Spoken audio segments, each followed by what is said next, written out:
Buenas tardes a todas, a todos. Es un gusto tenerlos aquí y para empezar el evento quisiera darle la palabra al doctor José Mustre, nuestro director general.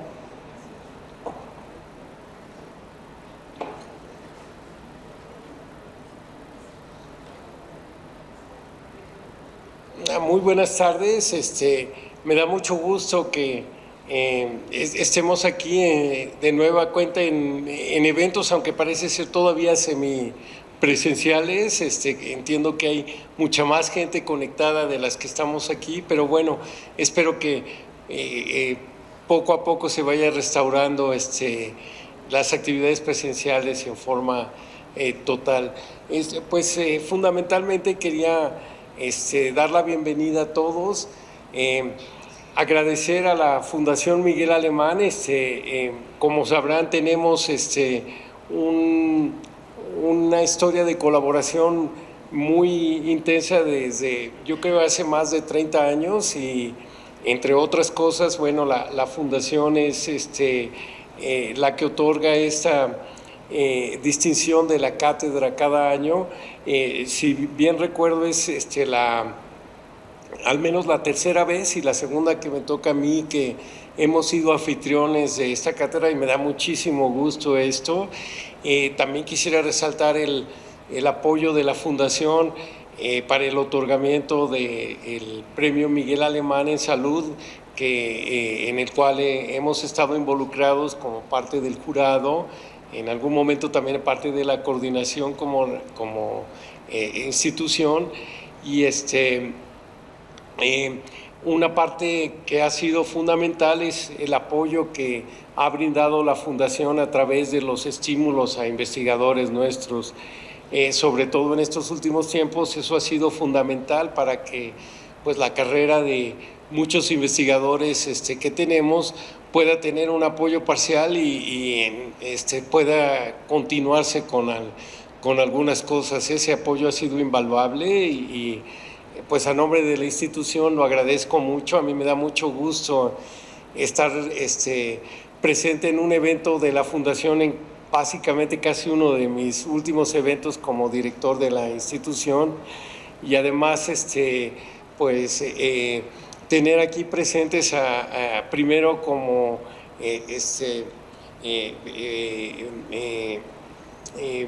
persona galardonada con la cátedra al doctor Lascano, que él prácticamente es de la casa, al menos es invitado frecuente y nos da muchísimo gusto que él esté con nosotros siempre aquí. Muchas gracias, doctor Lascano. Y además a un gran amigo, al doctor Juan Pedro Laclet, que ha apoyado a la institución en todo momento. Y no sé, a lo mejor no va a decir esto, pero él fue estudiante en algún momento de esta institución también, entonces él nos conoce muy bien y siempre nos da mucho gusto que regrese a su casa. Y finalmente quisiera agradecer todo el apoyo brindado por la maestra Lucilena Cabrera. Ha sido fundamental en todo este tiempo, en todas las actividades que hemos tenido con la Fundación Miguel Alemán. Y pues agradecer a la Fundación todo el apoyo a la institución, que estoy seguro que seguirá continuando en los próximos años. Muchas gracias y bienvenidos. Perdón, cedo la palabra al doctor Juan Pedro Laclet. Y creo que después de que él hable va a haber un anuncio de Protección Civil que siempre tenemos que hacer. ¿O lo hacemos ahora? Si quieren hacerlo ahora está bien.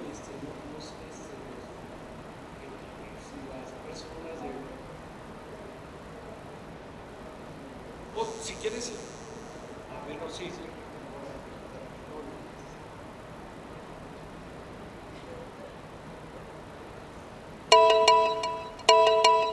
Atención, estas son algunas recomendaciones de Protección Civil. En caso de que se active el sistema de alerta sísmica, se procederá a evacuar el auditorio Arturo Rosenbluth.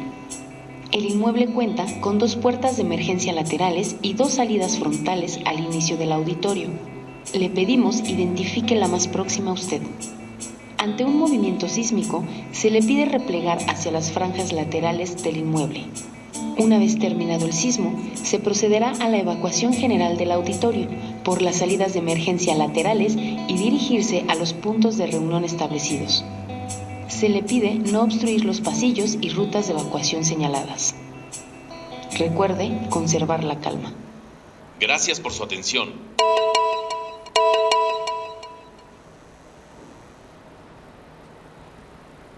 Bueno, pues muy buenas tardes tengan todas y todos. Qué bueno que nos acompañan en esta cátedra Miguel Alemán en el área de salud, correspondiente a la convocatoria del año 2022. Yo soy Juan Pedro Laclet, soy el coordinador del programa de salud de la Fundación Miguel Alemán, y como bien decía el doctor Mustre, pues esta es mi alma mater. Yo aquí están mis maestros, Carlos Gómez Lojero, por allá había Gabriel. ¿Por dónde anda Gabriel? Ah, Gabriel acá está. A mí me tocó una época impresionante, maravillosa en Sinvestaf, y eso me dio las bases para mi desarrollo subsecuente. Estoy muy contento de estar aquí. Bueno, pero primero que nada agradezco a la presencia de nuestro catedrático, el doctor Antonio Lascano Araujo. Agradezco, por supuesto, la presencia del director general de Sinvestaf, el doctor Mustre, que siempre, como él ya lo hizo constar, ha mantenido una cercanía y un gran apoyo a las actividades de la Fundación Miguel Alemán. A la doctora Marta Espinosa, que forma parte de los comités del programa de salud de nuestra fundación, y finalmente también agradezco, permítanmelo, al apoyo de la fundación representada en esta ocasión por la licenciada Luz Elena Cabrera, secretaria ejecutiva de la fundación. Yo sé que todos lo que queremos hacer es que yo me calle y que comience a hablar Toño, pero tengo que darles un poco de información sobre la fundación y sobre el programa de salud. Hemos mantenido una actividad muy intensa durante la pandemia, como quedó claramente manifiesto en el último informe de labores de nuestra fundación. Y durante la pandemia adoptamos sin titubeos el formato virtual, y poco a poco hemos ido recuperando formato mixto, y ahora lo hicimos presencial. Entonces, para tratar de promover el regreso a las actividades presenciales, déjenme decirles que en las facultades de la UNAM, yo trabajo en la UNAM, nos está costando trabajo atraer a los estudiantes de regreso a la presencialidad, ¿no? Ya todo el mundo se conecta por su computadora y la presencialidad todavía sigue sin tener sustituto, ¿no?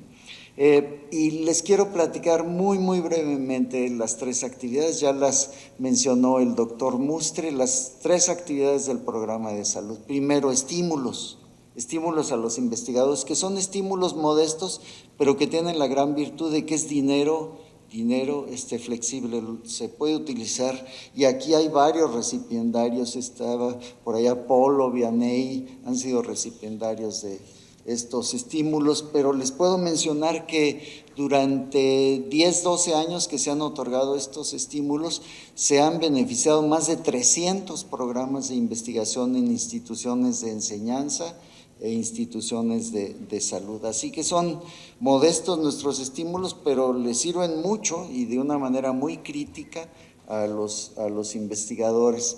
La segunda actividad del programa de salud es el Premio Miguel Alemán. El Premio Miguel Alemán es posiblemente el elemento más, la actividad más reconocida del programa. Es un premio dirigido a investigadores jóvenes, menores de 40 años. Y si ustedes analizan a quienes han recibido el premio Miguel Alemán, resulta que se ha convertido en uno de los premios mejor reconocidos, posiblemente el más reconocido en el área de la salud. Recipiendarios de este premio están, por ejemplo, Adolfo García Sáenz, está Juan Ramón de la Fuente, Jaime Sepúlveda, Roberto Tapia Cóñer, y más recientemente Marta Espinosa fue recipiendaria del premio, Cintia Villarreal, Óscar Arias, y si hacemos un análisis de qué ha pasado con nuestros premiados, el premio lleva 35 años otorgándose. Déjenme decirles que podemos mencionar a un secretario de salud, a 3 subsecretarios de salud, a un rector de la UNAM, a 4 premios nacionales, a 3 miembros del Colegio Nacional, a varios presidentes de academias, a varios directores de institutos de investigación, a una secretaria de planeación de Sinvestar, entre muchos otros funcionarios que han tenido un impacto sobre el desarrollo científico, sobre todo en el área de la salud. Entonces queda claro después de 35 años que este premio identifica tempranamente a los que luego se proyectan como líderes en el campo. Pero el día de hoy estamos reunidos para entregar el nombramiento quizá de mayor jerarquía de la fundación, que es la cátedra. Y esta cátedra que otorga el programa en esta ocasión le corresponde al doctor Antonio Lascano. La cátedra se otorga ya no a jóvenes, se otorga por la obra de vida de distinguidos científicos. Entre los investigadores que han recibido esta cátedra en años anteriores, déjenme decirles que hay premios Nobel. Carlton Gajdusek fue recipiendario de la cátedra, Norman Sartorius, que entonces era director de salud mental de la Organización Mundial de la Salud, Ricardo Miledi, Magdalena Ugarte de la Universidad Autónoma de Madrid, Peter Hotez, que ha tenido tanto relieve ahora con la pandemia, de Baylor College, Vanderlei de Souza, que es uno de los científicos de mayor perfil actualmente en Brasil, y el año pasado Adolfo Martínez Palomo, nuestro último catedrático, fue mi querido maestro y amigo, uno de los científicos de mayor relieve en nuestro país, Adolfo Martínez Palomo. Y para seleccionar al catedrático se consideran varias propuestas, internas y otras externas, y hay un jurado evaluador. Se revisa a fondo la obra de cada uno de los candidatos, y en esta ocasión alcanzó el jurado un dictamen unánime en favor de Toño Lascano, por su trayectoria en temas de biología evolutiva, pero también muy importantemente por su perfil en estos momentos tan difíciles que hemos atravesado. Toño ha sido una de las voces más preclaras representantes del sector científico de México. Y bueno, estas distinciones se otorgan en alianza la Fundación Miguel Alemán con la UNAM, con el Sinvestab, con la Secretaría de Salud, etcétera. Así que es un reconocimiento que es la manera en la que la Fundación suma esfuerzos para alcanzar mayor penetración y mayor impacto. Y bueno, pues esto es una misión que se le encomendó a la Fundación desde hace 35 años. El presidente es el licenciado Miguel Alemán, el secretario, el director es el doctor Alejandro Carrillo, y pues la Fundación en varios temas, turismo, ecología y salud, la verdad es que hace cosas buenas. Los que participamos ahí, participamos honorariamente, nadie nos paga nada, ¿verdad, Marta? Y hacemos cosas que sirven para el desarrollo científico. Entonces, el día de hoy, la cátedra, como les mencionaba, le correspondió al doctor Antonio Araujo. Lascano Araujo. Platicar acerca de Toño pues es muy complicado o muy fácil, ¿no? Todo el mundo lo conoce. Cuando llegaba aquí afuera, de pronto los estudiantes llegan y se quieren tomar una foto con él porque ya Toño lo conoce. Es uno, sin lugar a duda, uno de los científicos más reconocidos por su trabajo en México. Toño, quizá pocos sepan, pero es originario de Baja California. Pero toda tu vida hiciste tu carrera por acá en el DF. Él es biólogo de la Facultad de Ciencias y doctor en Ciencias también de la misma facultad en la UNAM. Él fundó el curso y el laboratorio de estudios sobre origen de la vida en la propia Facultad de Ciencias, pero Toño es un agente que ha trabajado en múltiples instituciones. Ha trabajado en Francia, en el Instituto Pasteur, en la Universidad de Orsay, París-Sud, en España, en Alicante, en la Autónoma de Madrid, en Italia, en La Sapienza. Yo estaba haciendo mi postdoc en Harvard, cuando Toño fue a dar una plática, y yo por supuesto que fui a escuchar a mi amigo. El auditorio estaba repleto en Harvard. Entonces, fue director honorario del Centro Lynn Margulis de Biología Evolutiva en las Islas Galápagos, en Ecuador, y en esto de la numerología, Toño tiene más de 200 publicaciones, tiene casi un centenar de artículos de divulgación científica, tiene una veintena de libros, y actualmente tiene la máxima categoría en la UNAM. Toño es profesor emérito de la UNAM, es investigador emérito del Sistema Nacional de Investigadores, pero quizá la distinción más importante pues es miembro del Colegio Nacional. Y el Colegio Nacional, como ustedes saben, es un grupo de académicos y artistas del más alto nivel, humanistas del más alto nivel en México.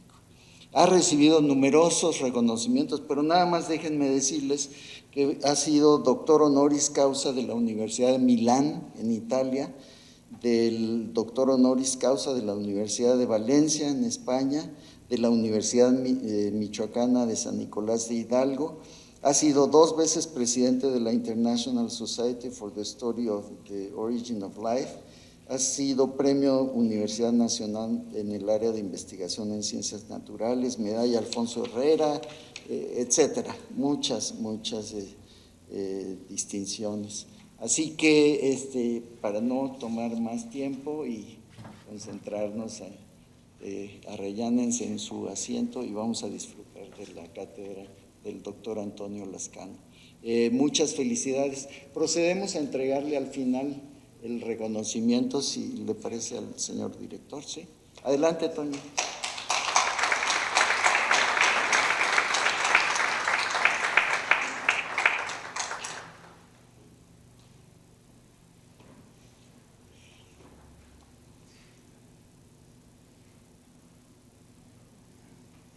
Buenas tardes. Bueno, lo primero que tengo que hacer necesariamente, y lo hago con muchísimo gusto, es agradecerle a la Fundación Miguel Alemán el otorgamiento de la cátedra. Debo decir que para mí fue una sorpresa total la llamada de mi amigo, mi colega Juan Pedro Lacret cuando me avisó que me habían distinguido con la cátedra. Yo no tenía ni la más remota idea de que eso era posible, entre otras razones porque si uno revisa la lista de las personas que han tenido la cátedra en el pasado, todos ellos son médicos, y mi aproximación más cercana a la medicina viene por el lado de una hipocondria profundamente enraizada, y por otro lado con la conciencia que resultó de una estancia no muy agradable en el Instituto Nacional de la Nutrición, de que los microorganismos están allí. Yo siempre he estado preocupado, interesado en el origen y la evolución temprana de la vida, Y no fue sino hasta que empecé a entrar muy en contacto con mis amigos, mis colegas médicos del Instituto Nacional de la Nutrición, que me curaron de una septicemia galopante y de una estancia de 1 año en la Escuela Nacional de Ciencias Biológicas, donde amigos como Jorge Ortigosa, Lourdes Villatanaca y César Hernández me volvieron consciente de que lo que yo hacía era un tipo de microbiología, pero aún así yo me sentía totalmente alejado de las ciencias médicas. Creo que la distinción enorme que me hace la Fundación Miguel Alemán lo que demuestra en esencia es la flexibilidad de las fronteras que tienen las ciencias de la vida en nuestros días. Y implica la obligación que tenemos los médicos, los veterinarios, los biólogos, los dentistas, en tratar de trabajar en conjunto más, porque como lo acaba de demostrar la pandemia, que aún no termina, evidentemente se requieren de enfoques multidisciplinarios para problemas en donde de entrada uno podría creer que son problemas estrictamente médicos, pero que en la práctica afectan y enriquecen todas las disciplinas. Yo siempre me he quejado de la distancia que tienen las Facultad de Ciencias de colegas tan cercanos como la gente de la Facultad de Química, pero con esta distinción de que he sido objeto, creo que ese acercamiento claramente tiene que incluir también a la gente de la Facultad de Medicina. Y esto es algo que aquí en el Politécnico, en el Politécnico y en el CINVESTAB se entiende muy bien, y es una lección que tenemos que aprender en otras instituciones de México. Desde luego le tengo que agradecer muy profundamente a la Fundación Miguel Alemán y a quien me contactó, que es mi amigo Juan Pedro Laclet, por la presentación tan generosa que hizo. Le tengo que agradecer muy profundamente al CINVESTAB y a su director, el doctor Mustre, la hospitalidad del día de hoy.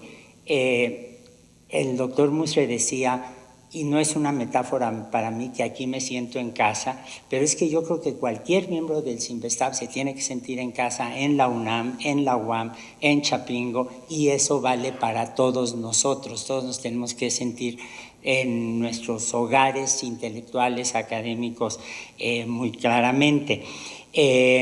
Yo no sé si se acostumbre o no, pero sí lo quiero hacer.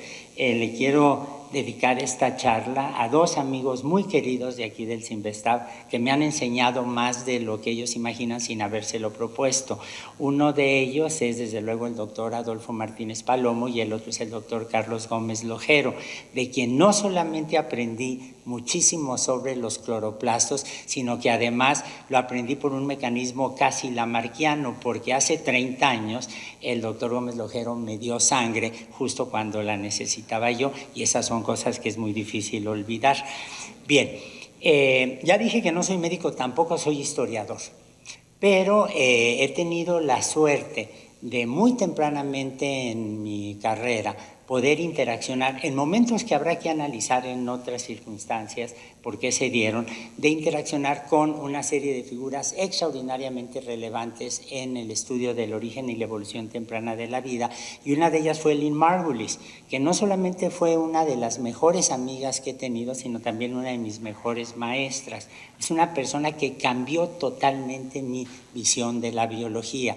Y desde luego que todos sabemos que Lynn Margulis es la autora de la teoría de la endosimbiosis sobre el origen de los eucariontes, y de repente en los últimos 3 o 4 años, junto con otro amigo y colega muy cercano, Julie Peretó de la Universidad de Valencia, que también conoció muy bien a Lynn Margulis, nos dimos a la tarea de platicar un poco sobre cómo se había desarrollado la teoría, y nos dimos cuenta que había una enorme cantidad de asuntos pendientes que la gente no conocía, que había dudas de tipo científico. Por ejemplo, la endosimbiosis o la simbiosis viola los principios de la selección natural, y desde luego que había partes de la teoría que se han modificado radicalmente en los últimos años y que esto es algo que la gente en general, la comunidad científica no se ha percatado. Y esto dio origen a un par de artículos que les puedo garantizar que escribimos no como un divertimento, sino simplemente para poner en orden nuestras ideas. Y curiosamente esos dos artículos se convirtieron en los artículos más leídos, no necesariamente más citados, pero eso es lo de menos, más leídos que hemos escrito, Julie y yo. Entonces, con todo esto pensé que era correcto hablar de la endosimbiosis y el origen de los eucariontes en la cátedra el día de hoy, un examen crítico de la teoría. Y finalmente un punto que quiero aclarar sobre el título de la charla es que en México tenemos una visión muy sesgada de lo que la palabra crítica significa. Le adscribimos inevitablemente un valor negativo a la crítica y no nos damos cuenta que en realidad una crítica bien hecha tiene que ser un balance en donde se toma en cuenta lo positivo, lo negativo, lo pendiente y la generación de alternativas. Yo estoy convencido de que en la política, en el arte y desde luego en la ciencia, la mejor crítica que se puede hacer es la que propone una serie de alternativas. Y hacia el final de la charla lo que voy a tratar de subrayar es algunos problemas pendientes que están en la teoría de endosimbiosis, pero que ciertamente tenemos ya los elementos para ir integrando. Bueno, para tratar de poner la charla en su contexto, déjenme decirles que cuando uno habla de evolución es inevitable, desde luego, mencionar a Charles Darwin y como todos ustedes saben, él en 1859 publica, hace apenas unos días se cumplió el 163 aniversario, publica el libro del origen de las especies. Darwin era pésimo dibujante, realmente muy malo, y solamente incluyó una gráfica, un árbol evolutivo muy seco, muy frío en su libro, pero cuando uno revisa los manuscritos que han sido todos subidos a la red, este año culmina ya esa labor por parte de la Universidad de Cambridge, hay una página que a mí me gusta muchísimo, que es esta, en donde él dibuja un árbol filogenético que a mí me gusta presentar una y otra vez, en donde lo que Darwin está diciendo, resumiendo en forma pictórica la esencia de su teoría, hay un origen común para todos los seres vivos y luego los seres vivos se diversifican a partir del proceso de la selección natural. Y en esta analogía de la evolución como un árbol, si se dan ustedes cuenta es que las especies se van separando cada vez más entre sí y esto es lo que da origen a las distintas ramas que vemos y finalmente a la diversidad biológica pasada y presente que hay en el planeta. Como tenemos una idea y enseñamos una idea positivista de la ciencia, siempre se nos ocurre pensar que la teoría de la evolución fue avanzando, fue creciendo y tuvo una aceptación por todo el mundo, excepto por la Iglesia cristiana católica. Eso no es cierto. La Iglesia católica adoptó con mucho gusto, por ahí de 1880, la idea de la evolución y la empezó a promover de una manera muy clara. Parecía coincidir con algunas premisas del cristianismo, según algunos, en donde cada vez más se avanzaba en una cierta dirección. Y en segundo lugar, la teoría de la evolución a finales del siglo XIX era enormemente rechazada. Y era enormemente rechazada sobre todo por los físicos, fueron los culpables de esa situación, porque los físicos, decía Lord Thomson en particular, decía que la Tierra no era lo suficientemente vieja como para que por cambios lentos se hubiera acumulado la diversidad biológica que estamos viendo. Y entonces uno puede decir legítimamente que a finales del siglo XIX muchos aceptaban la teoría de la evolución, pero había un rechazo creciente a la posibilidad de la selección natural. Y esto en lo que se tradujo fue en la procuración, en la búsqueda de una serie de alternativas a la selección natural. Y las explicaciones que se desarrollaron fueron la ortogénesis, la idea de que los tigres dientes de sable, los alces con esas cornamentas enormes, que los organismos tienen una tendencia innata, inevitable, hacia el estar avanzando, Hay quien ha llamado la ortogénesis como el lamarquismo anglosajón, el lamarquismo en lengua inglesa. La idea del mutacionismo, con el descubrimiento de las mutaciones, la gente rápidamente dijo, bueno, al mutar un organismo automáticamente está evolucionando, y también la simbiosis, que llamó la atención poderosamente no solamente a los biólogos, sino también a los políticos. El príncipe Kropotkin, que es uno de mis personajes favoritos porque era un anarquista de hueso colorado, era al mismo tiempo un enorme naturalista, y él defendió la idea de la simbiosis, cosa que ocurrió con muchos naturalistas rusos en el Imperio Ruso, como el mecanismo básico de la evolución.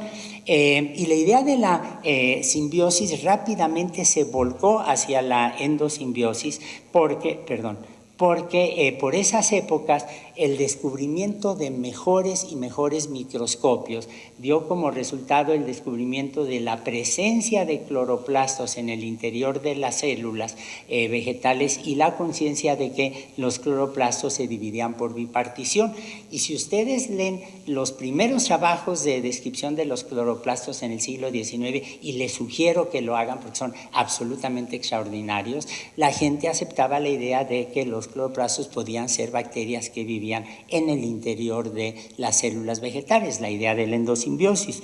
Y esto se volvió extraordinariamente refinado al grado de que Merezhkovsky, un naturalista ruso, en 1910 publica un esquema evolutivo sobre la simbiosis, en donde él dice que hubo dos orígenes diferentes para la vida, que una de estas líneas de lo que él llamaba biococos llega hasta nuestros días convertido en los hongos, pero que otra de estas líneas, micrococcus, eventualmente entra en asociación endosimbiótica con los monera y se convierten en lo que ahora llamaríamos mitocondrias, y una segunda simbiosis con algunas bacterias fotosintéticas, que serían cianobacterias, dan origen a los cloroplastos, y esto va a dar origen eventualmente a la diversidad de algas, un grupo muy poco estudiado en realidad, voy a volver ahí un poco más tarde, y eventualmente a las plantas. Y de los organismos descendientes de los monera que no llegaron a alcanzar esta segunda simbiosis, van a salir los animales. Uno se pregunta entonces, bueno, la idea de la endosimbiosis ya estaba allí, ¿qué tan original fue la contribución de Lynn Margulis?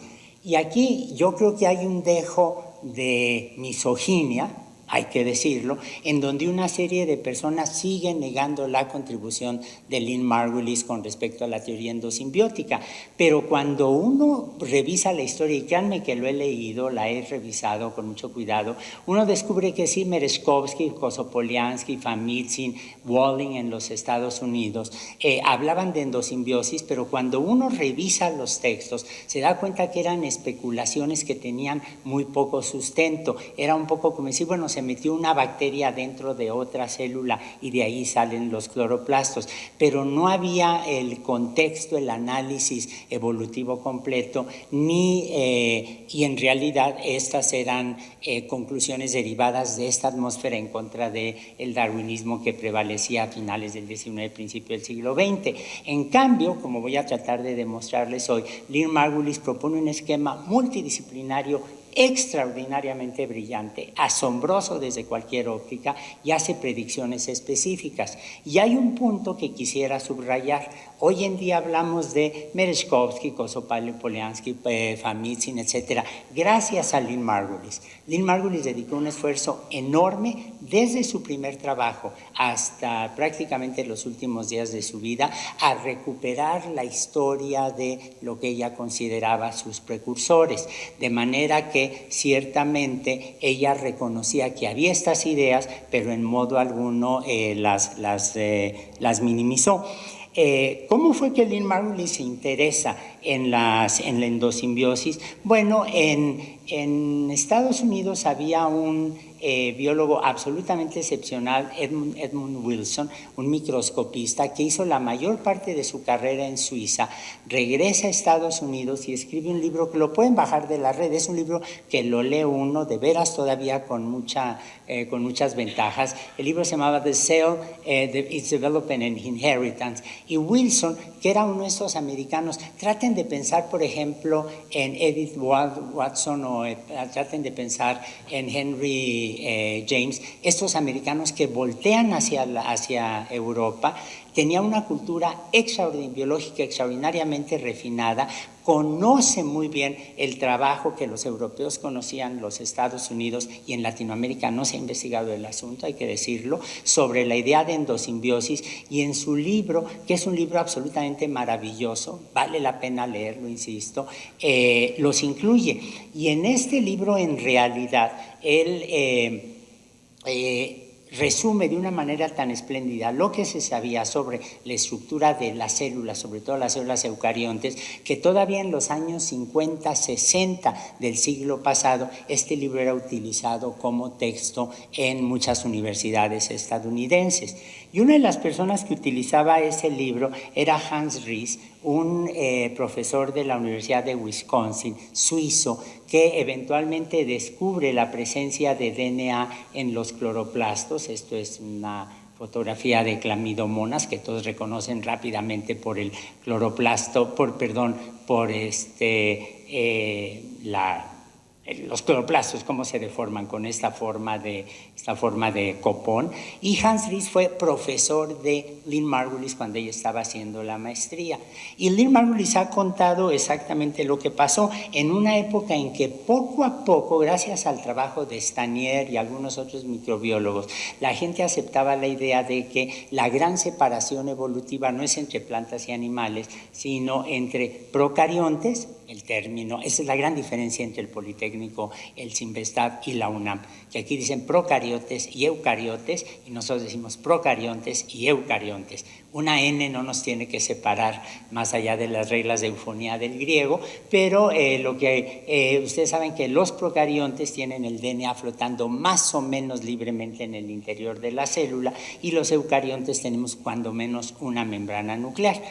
Y Lynn Margulis, que crece en este ambiente en donde ya la gente empieza a hablar de procariontes y eucariontes muy claramente, y que oye a Hans Ries, cuenta en un capítulo absolutamente maravilloso y en libros, cuenta que así cuando Hans Ries nos leyó recientemente, Walling, en 1922, ha sostenido que los condriosomas, el antiguo nombre de las mitocondrias, puede considerarse como bacterias simbióticas cuyas asociaciones con otros componentes citoplásmicos pueden haber surgido en las primeras etapas de la evolución. Y agrega, para muchos sin duda, tal propuesta puede parecer demasiado fantástica para ser mencionados en los círculos científicos de buen nivel. Sin embargo, es posible que algún día puedan requerir una reconsideración más seria. Y Lynn Margulis, con un entusiasmo maravilloso, no se puede imaginar esta mujer tan brillante, tan vital, escribe: el rumbo de mi vida profesional quedó marcado para siempre. Y fue exactamente lo que ocurrió. Y Lynn Margulis se pone a revisar toda la literatura disponible y finalmente escribe un artículo que fue rechazado en 14 revistas científicas. Nunca cejó. Mandaba el artículo y se lo rechazaban, mandaba el manuscrito, se lo rechazaban. Ella hacía algunas modificaciones y se lo rechazaban. Nunca cejó. Stanley Miller, que conocía a Lynn Margulis desde las épocas de la Universidad de Chicago, alguna vez me dijo que estaba absolutamente sorprendido de la energía con la que esta mujer persistió una y otra vez. Y alguno de los rechazos, no puedo decir quién porque le prometí a Lynn que nunca lo iba a comentar, vi la carta, en una de las cartas le decían: señorita o señora, le recordamos que la labor de una científica, de una mujer, es estar en la cocina y cuidando a sus hijos y no proponiendo teorías desenfrenadas sobre el origen de las células eucariontes. Venturosamente hemos cambiado o estamos cambiando esos puntos de vista, pero Lynn persistía una y otra vez hasta que de repente alguien, no les puedo decir quién porque no lo sé, le sugiere mandar el artículo al Journal of Theoretical Biology. Y el Journal of Theoretical Biology, y esta figura le va a encantar a Juan Pedro Laclet y a los que trabajan en membranas, la dirigía en este entonces James Danieli, que era uno de los principales promotores de la idea de la bicapa lipídica, de una membrana activa, etc. Él se convierte en editor del Journal of Theoretical Biology y se dedica a promover aquellas ideas que tengan sustento, pero que no tengan cabida en otras revistas por audaces. Algo que tendremos que estudiar algún día en la historia de la ciencia es el papel de los editores en jefes, que pueden ser zares con un poder extraordinario para refrenar el desarrollo científico, o que pueden ser gente con una visión tan amplia que de inmediato son capaces de reconocer el valor de un trabajo, venga de donde venga. Bueno, Lynn Margulis entonces publica allí su trabajo, un trabajo que ahora vamos a analizar rápidamente. El trabajo se llama On the Origin of Mitosing Cells, mitosis, y básicamente lo que sostiene es que las células eucariontes son el resultado de la asociación endosimbiótica de procariontes. Ahora, hay algo que no es sabido. Yo lo descubrí porque Lynn Margulis me lo contó, me puse a revisar la historia y efectivamente exactamente el mismo año en el que Lynn Margulis publica su artículo, en Nature se publica un artículo de una sola página, de esto media página si lo quieren ver así, escrito por un microbiólogo finlandés de apellido naturalmente impronunciable para mí, y el mismo año. Él trabajaba en ecología bacteriana, trabajaba muchísimo en bacterias que crecen en lodos, que crecen en estas soluciones en donde se ponen los peces para salinizarlos, soluciones salobres, en vinagre, etcétera, pero propone también la idea de la endosimbiosis. Y entonces, cuando uno ve estos dos artículos con la misma idea, publicados el mismo año, de inmediato dice, ¿qué fue lo que pasó aquí? Y si ustedes se dan cuenta, en ciencia eso es frecuente, el famoso debate entre Newton y Leibniz, que provocó que Newton atacara con todo el poder, y tenía poder, a Leibniz, acusándolo de haberle robado la idea del cálculo diferencial integral, la idea, por ejemplo, de Darwin y Wallace, donde Darwin se asustó, pero fue muy generoso con Wallace. Wallace fue extraordinariamente respetuoso y generoso de Darwin, la idea de la sopa primitiva de Oparin y Haldane, y estos son fenómenos recurrentes en ciencia, y uno se pregunta, ¿qué es lo que está pasando aquí? Bueno, la respuesta la encontré en un libro de Francis Galton, el primo de Charles Darwin, que pocos leen porque es el que propone la idea de la eugenesia. Venía de una familia muy distinguida y esto fue desde luego uno de sus motivos para escribir el libro. Galton dice, es sabido que con frecuencia el mismo descubrimiento lo hacen distintas personas en forma simultánea e independiente. Así, para hablar de unos pocos casos ocurridos en los últimos años, los descubrimientos de la fotografía, de la telegrafía eléctrica y del planeta Neptuno a través de cálculos teóricos tienen todos sus pretendientes rivales.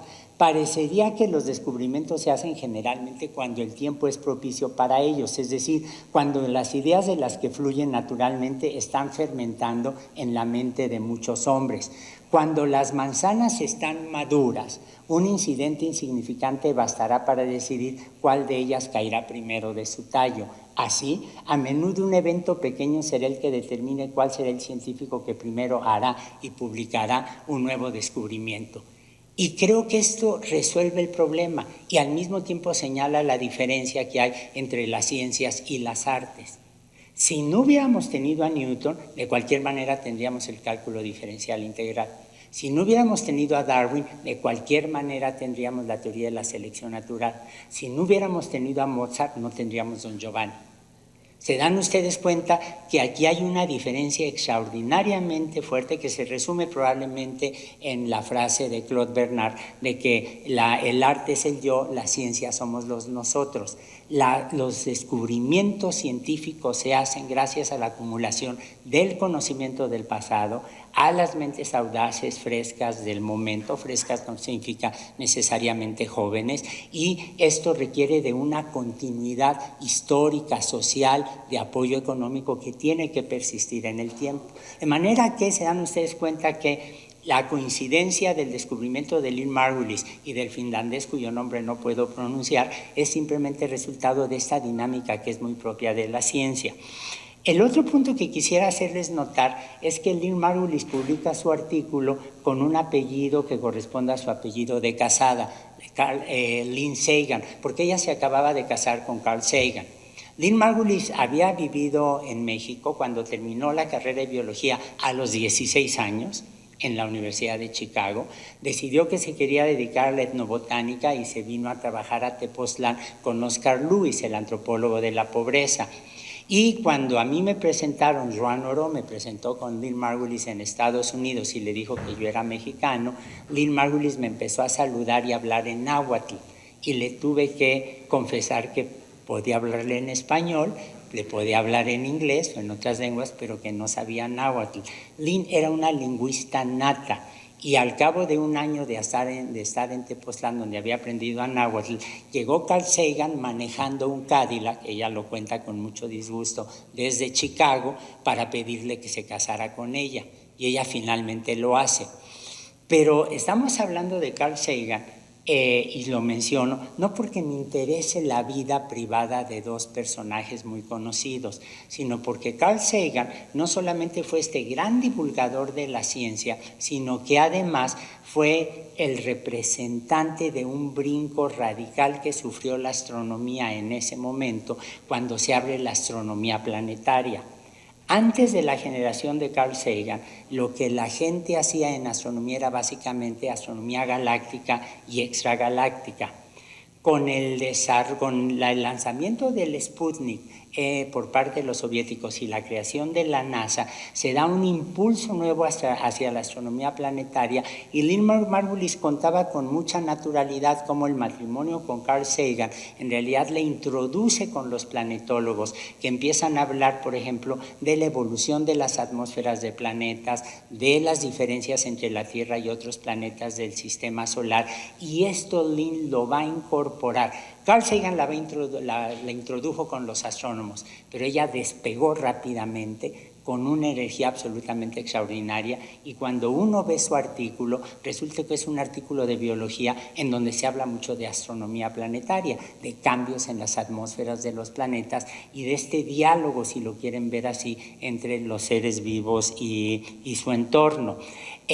¿Por qué se da esto? Bueno, porque en la década de los 60 la atmósfera intelectual y científica de los Estados Unidos sufrió un cambio brutal. Hubo una modificación en las políticas de financiamiento de la investigación científica. Empezó a fluir el dinero en grandes cantidades desde la National Science Foundation, que era relativamente joven, desde los subgobiernos estatales, hacia las universidades y a los centros de investigación.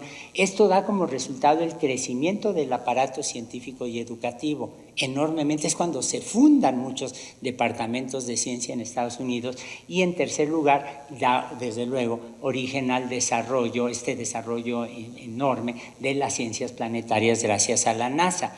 Pero eso coincide también con una nueva visión del planeta, el reconocimiento del papel de los microorganismos como agentes del cambio geológico, que vino de Beckner y Marshall. Beckner es el fundador del Año Geofísico Internacional, que por razones que desconozco duró 10 años, el famoso Año Geofísico Internacional, pero Beckner era el principal proponente entre los geofísicos del reconocimiento del papel de las cianobacterias en el cambio de la atmósfera terrestre, que comenzó como una atmósfera reductora o neutra a ser la atmósfera oxidante que vemos hoy en día. Y esto Lynn lo capta de inmediato y se da cuenta que es absolutamente consistente con la fisiología microbiana. Y por otro lado es cuando Elso Barham, aquí falta una O, pero había mucho movimiento en el taxi en el que venía, y Preston Cloud se dan cuenta que el registro paleontológico se extiende hasta unos 3.500 millones de años, es decir, siempre hemos tenido microorganismos en el planeta en cuanto las condiciones permitieron el origen y el asentamiento de la vida. De manera que lo que Lynn Margulis hace es proponer en 1970 este esquema, a partir de su artículo, en donde se dan cuenta que propone la aparición de organismos aerobios, bacterias capaces de respirar, bacterias con el ciclo de Krebs, que entran en una asociación endosimbiótica con un hospedero procarionte sin pared, porque si no, no entran, y ella dice, bueno, tal vez pudo haber sido un micoplasma, esto da origen a las mitocondrias, una segunda asociación con espiroquetas que va a provocar que aparezca la movilidad eucarionte, y esto es lo que Lynn llama un ancestro, un amiboflagelado ancestral, y aquí usa todavía el término protozoa, y de aquí piensa que salen los hongos, y de aquí eventualmente saldrán los animales, y con una segunda simbiosis, con lo que ella llama todavía algas verdiazules, una nomenclatura que hemos abandonado, aparecerían los cloroplastos. Se dan cuenta que aquí ya Lynn Margulis propone una división taxonómica muy fuerte. Tendríamos los Monera, recupera la nomenclatura de Haeckel, los protistas, abandona ya la idea o empieza a abandonar la idea de los protozoarios, que es completamente incómoda porque los protozoarios no son los primeros animales, son protistas que se mueven muy ágilmente y la idea de los últimos reinos plantas y animales. Pero en el artículo de Lynn Margulis lo que ella está diciendo es el oxígeno está aumentando en esta dirección, el tiempo está aumentando en esta dirección y estamos viendo claramente aquí las consecuencias de la interacción entre la biosfera y el planeta. Bueno, evidentemente el descubrimiento de que los cloroplastos poseen DNA y se reproducen como bacterias, y la predicción de Lynn Margulis de que el DNA de las cianobacterias tiene que ser homólogo al DNA de los cloroplastos se cumple. Las cianobacterias claramente son ancestros de los cloroplastos. Lo mismo se puede decir de las mitocondrias, y tenemos, lo sabemos muy bien, tenemos una herencia no mendeliana de los mitocondrias, y en cloroplastos la situación puede cambiar un poco de vez en cuando. Bien, ahora, uno podría pensar, la teoría es tan lógica que fue aceptada de inmediato. Para nada, para nada. La ferocidad de ataques que recibió Lynn Margulis, no solo críticas científicas, sino ataques personales, fue absolutamente asombrosa. ¿Por qué? Bueno, si uno trata de entenderlo, es uno, porque los microbios eran vistos por muchos como agentes patógenos. Lávate las manos después de ir al baño, usa tu condón, usa el cepillo de dientes. Se dan ustedes cuenta que es la idea del mundo microbiano como un mundo contra el que estamos luchando para evitar enfermedades. Dos, el endurecimiento del neodarwinismo, que había llevado a la creencia de que la única fuente de diversidad eran las mutaciones puntuales, y sobre eso se actuaba la selección natural. Y aquí tenemos a una mujer, para colmo, una mujer, ¿no?, que está diciendo, no, ahí de golpe y porrazo se pueden heredar rutas metabólicas completas con un proceso de endosimbiosis. Tres, la aceleradísima molecularización de las ciencias biológicas que siguió a la publicación del modelo de la doble hélice del DNA. Todo mundo se vuelca hacia el interior de las células, tratando de entender cómo se replica el DNA, qué son los ribosomas, qué es el código genético, y en realidad la biología organísmica, los paleontólogos, los fisiólogos, los ecólogos sufrieron enormemente este cambio en la orientación porque significó menos dinero, menos espacio, menos estudiantes. Y finalmente, lo que Lynn Margulis cometió un error, y ella lo decía, en el esquema original ella propuso más de 20 eventos endosimbióticos para explicar el origen de los plástidos. No fue la única. Peter Raven, el famosísimo, el extraordinario botánico estadounidense, también proponía lo mismo, hasta que nos dimos cuenta que organismos raros, entre comillas, como las eugrenas, son el resultado de una doble simbiosis. Y si tenemos organismos como las crisofitas, puede haber hasta 3 simbiosis. Pero de todas las críticas que Lynn Margulis recibió, a mí la que me sorprendió más cuando la descubrí fue la de Ussel y Spolsky, que en 1974, en una revista extraordinariamente importante para las ciencias evolutivas en la época, dicen que la teoría de la endosimbiosis es regresiva, es creacionista, en el sentido que para evitar confrontar el análisis indispensable para comprender cómo han evolucionado las mitocondrias y los cloroplastos como pequeños pasos evolutivos. El origen de las especies de Darwin proporcionó por primera vez un punto de vista evolutivo convincente que podía ser contrastado con la idea de una creación especial. Y así sigue para darse cuenta que la gente está diciendo, Lynn Margulis es creacionista. Lynn Margulis está en contra del darwinismo, y vamos a ver un poco más tarde si esto es cierto o no.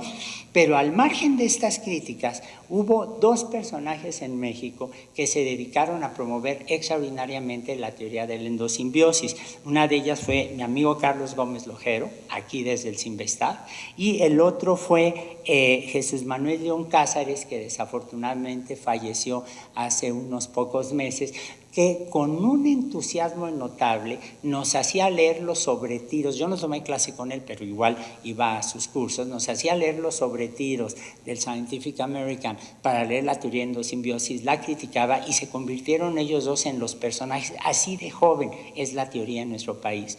Carlos y él se convierten en los principales impulsores de la teoría de endosimbiosis. Bueno, hasta aquí yo creo que todos estamos básicamente de acuerdo con lo que he dicho, todos reconocemos o nos reconocemos en estos procesos y demás, pero hay algo que nos llamó mucho la atención a Julie Peretó y a mí que les quiero hacer notar. Ya vimos dónde se publica el artículo, Journal of Theoretical Biology, ya vimos por qué firmó como Lynn Seigan, pero fíjense como pocas veces reflexionamos en el título del artículo. El origen de las células mitóticas. El objetivo fundamental del artículo era discutir cuál es el origen de la mitosis, no de la meiosis, porque la meiosis, bueno, pues ya sabemos que es una doble mitosis y ya, no tiene mayor chiste, ¿no? Pero ¿cuál es el origen de las células mitóticas? Y cuando uno lee con mucha curiosidad el artículo de Lynn Margulis, se da cuenta del análisis tan brillante que hace y de la solución falsa en la que cayó, como cayeron muchos de los biólogos de su generación. A ver, lo primero que Lynn Margulis hace es subrayar algo que todos sabemos, pero que a menudo no pensamos en términos evolutivos. Hay dos tipos de reproducción. La división binaria en procariontes, en donde tenemos nosotros las células que se dividen y el Trachyphysi y forman las dos bacterias a partir de una, y la mitosis, que es exclusivamente eucarionte. Si ustedes se dan cuenta, esto es tan obvio que rara vez reflexionamos en ello. Nunca hemos visto mitosis en procariontes. No vemos el uso de la formación del uso mitótico, no vemos la formación de centriolos, no vemos el traslado del DNA en cromosomas hacia los polos como ocurre en las células eucariontes. Las células eucariontes todos saben que tienen estas fases, interfase, profase, etcétera, y aquí voy a hacer una confesión al cabo que ya me dieron la cátedra. Yo nunca me aprendí estas fases, yo me las escribía en las yemas de los dedos para los exámenes porque no les veía mucho sentido. Pero Lynn Margulis no solamente se da cuenta subraya esta diferencia brutal, los procariontes no tienen mitosis, jamás, no tienen meiosis, jamás, los eucariontes sí. Tienen distintas formas de mitosis, pero claramente la presentan. Pero además se da cuenta de algo que también sabemos desde hace mucho tiempo y que la gente no se había empeñado en entender en términos evolutivos. La replicación de los cromosomas es independiente de la formación del uso mitótico. Si ustedes se dan cuenta, yo puedo tener cromosomas que se repliquen y no va a ser sino por el cinetocoro que eventualmente los cromosomas, una vez replicados, van a migrar hacia los polos del uso mitótico. Y entonces Lynn Margulis se pregunta, a ver, ¿qué es lo que está pasando? ¿Por qué no nos fijamos en este problema que de mitosis en eucariontes sí, nunca en procariontes, división de cromosomas sí, independiente de la aparición del uso mitótico?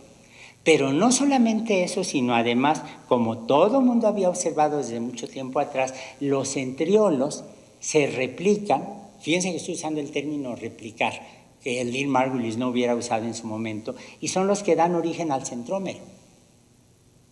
Y no solamente ese, sino con un conocimiento absolutamente extraordinario de la biología de los protistas, Lynn Margulis empieza a enfatizar lo que ahora todos aceptamos sin ningún problema. Si yo tengo, por ejemplo, una clamidomonas, y aquí marcado en rojo tengo el flagelo eucarionte, o el undulipodia, como le gustaba decir a Lynn Margulis, de los eucariontes, lo que yo veo es que en realidad el cinetosoma y el cinetosoma y la formación de los centriolos van a ser procesos absolutamente coordinados por replicación. Ahora, ¿por qué Lynn Margulis insiste en que hay una relación evolutiva entre espiroquetas y la movilidad eucarionte? Este es el último esquema evolutivo que ella publicó, y se dan ustedes cuenta que incluso puso ahora las espiroquetas antes de la adquisición de las mitocondrias, porque pensaba que era el evento central que definía la aparición de los eucariontes, y porque además ella sabía que hay muchísimos protistas que dependen, se mueven gracias a que tienen un montón de espiroquetas pegadas. Si uno se fija en protistas que viven en nuestro intestino, en el intestino de termites, en el intestino de muchos insectos, lo que vemos es una enorme cantidad de espiroquetas que se asocian simbióticamente en la cutícula de los protistas. Uno ve unos pocos 5 flagelos eucariontes con estructura 9+2, y todos los demás son espiroquetas que además exhiben 2 conductas que son muy peculiares. En el momento en que se está reproduciendo el protista, se reproducen las espiroquetas al mismo tiempo. El mecanismo de señales bioquímicas que hay ahí debe ser asombroso, no está estudiado. Pero además, las espiroquetas se comportan como lo vemos mucho en los partidos políticos. Cuando el protista empieza a morirse, inmediatamente las espiroquetas se van y colonizan otro protista. Saben escaparse, porque también están viendo, imagínense el mecanismo aquí tan complicado de señales químicas, de señales bioquímicas. Yo me supongo que deben intervenir alarmonas, pero es una suposición. Estos son mecanismos realmente poco estudiados. Pero lo que sí está claro en términos morfológicos es que si yo veo, por ejemplo, un cilio, yo veo el cinetosoma y veo la radícula que se extiende al interior de una célula eucarionte sin problema. Y Lynn Margulis le gustaba subrayar las modificaciones anatómicas que sufren las espiroquetas cuando se pegan al exterior de protistas. Y estas extensiones que algunas espiroquetas desarrollan para anclarse en la cutícula del protista, Lynn Margulis decía, no son análogas, son homólogas a la radícula que vemos que se extiende del cinetosoma. Entonces se dan cuenta que Lynn Margulis aquí está haciendo anatomía comparada de microorganismos, que es algo en lo que nunca pensamos. Pero también se dan cuenta del conocimiento tan extraordinario que ella tenía de la biología natural del mundo microbiano. A finales de los años 60, la evidencia a favor del origen de los endosimbióticos ya era clarísimo. 1, la herencia citoplasmática de mitocondrias y cloroplastos. 2, la doble membrana de mitocondrias y cloroplastos. Eso es anatomía pura, usando el microscopio electrónico, pero es anatomía pura. Una membrana de origen bacteriano y una membrana del eucarionte. 3, la reproducción por división binaria de mitocondrias y cloroplastos, como si fueran bacterias. 4, la existencia de homólogos de vida libre de mitocondrias y cloroplastos. Procloron parece ser un cloroplasto desnudo que anda por ahí por la vida. Paracoccus parece ser una mitocondria desnuda que anda por ahí por la vida. Y un punto del que nunca hablamos, que es la herencia no mendeliana de cilios trasplantados en paramecia. Fíjense lo que esta frase, que he puesto aquí con toda intención y al final, de la herencia no mendeliana de cilios trasplantados en paramecia. No mendeliana sugiere de inmediato que tengo una herencia equivalente a la de los cloroplastos y las mitocondrias. ¿Y en qué consiste la herencia no mendeliana? En experimentos de los cuales los biólogos nos hemos olvidado y preferimos no hablar porque no los entendemos muy bien. Veamos el caso de los paramecia.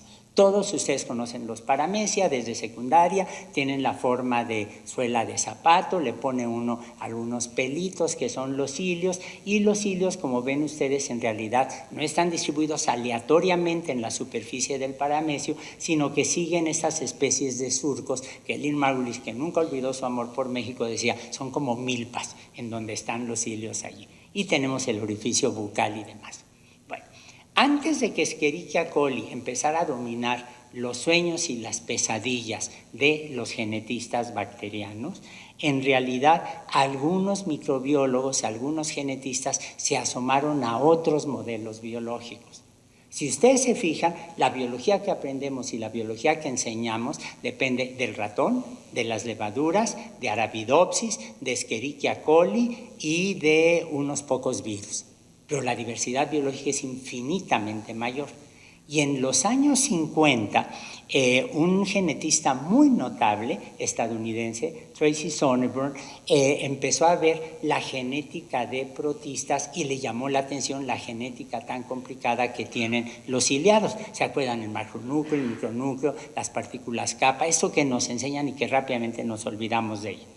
Y llegó a trabajar con él una mujer absolutamente extraordinaria, Janine Besson, que desafortunadamente se murió hace un año. La pensábamos traer a México, al Colegio Nacional, a que diera una charla, pero esta mujer, aparte de que era una genetista extraordinaria, era una mujer que hablaba y escribía en forma deliciosa, porque tenía el doctorado en genética y una maestría en literatura francesa comparada. Leer sus artículos es una delicia porque uno se da cuenta cómo el lenguaje lo podemos utilizar para de verdad comunicar a nuestros colegas científicos con científicos extraordinariamente abstrusos. Janine Besson se doctora en Francia, se va a trabajar con Sonneborn y empiezan a trabajar, a continuar una línea que había empezado Sonneborn, que era las microcirugías en ciliados. Y las microcirugías en ciliados son muy fáciles. Yo tengo aquí un paramecio normal, bueno, son muy fáciles, no con un pulso como el mío, pero tiene uno un paramecio, ustedes ven cómo están orientados los cilios, estructura 9+2, si los corto todos son estructura 9+2 en una cierta dirección. Si yo les pido que reproduzcan su ciliado, todos saben lo que va a pasar, pues el ciliado se va a reproducir sin ninguna dificultad, heredando la misma orientación de los cilios. Pero a Sonneborn, primero y luego a Sonneborn y Besson, se les ocurre la idea de cortar franjas de la cutícula de los ciliados e invertir la orientación. ¿Se dan cuenta lo que hicieron? En todos los ciliados apuntan en una dirección. Bueno, hago la cirugía y ahora unos están en la siguiente dirección. Como todos somos darwinistas, y como todos somos mendelianos, ¿qué es lo que nosotros esperaríamos que ocurriera al reproducirse un ciliado operado? Pues que no va a haber herencia de caracteres adquiridos, ¿no? Todos hemos leído a Weismann y los cortes de las colas de ratón y demás, y uno esperaría que esto en la siguiente generación se perdiera. Pues no es así. Durante unas 4 o 5 generaciones, los ciliados que tuvieron esta inversión en la orientación de los cilios al cortar la cutícula, se reproducen pecado, ¿no? No mendelianamente, no como Weismann dice. Como estos son fenómenos muy complicados de entender para los que no tenemos una buena explicación, lo que los biólogos hacemos es lo más sencillo, no los enseñamos, o no los discutimos, o no hablamos de ellos. Pero cuando Lynn Margulis estaba escribiendo sus artículos, todo el mundo estaba azorado de estos experimentos. ¿Y cuál fue la conclusión natural? ¿Qué hubieran hecho cualquiera de los que estamos aquí si hubiéramos sido Lynn Margulis? Hubiéramos dicho, pues es una herencia no mendeliana y efectivamente me está reflejando que aquí lo que yo tengo es material genético de los ciliados que los hace que estén apuntando en dirección contraria. Lo que Lynn Margulis no sabía, y apenas lo estamos comenzando a entender, es que en realidad hay muchos tipos de replicación en sistemas químicos y biológicos. Miren, tenemos los sistemas de replicación informacionales. Nos parecemos a nuestros papás, no hay ningún problema. La bacteria que estoy criando en una caja de Petri en mi laboratorio no tiene ningún problema, se multiplica tal cual.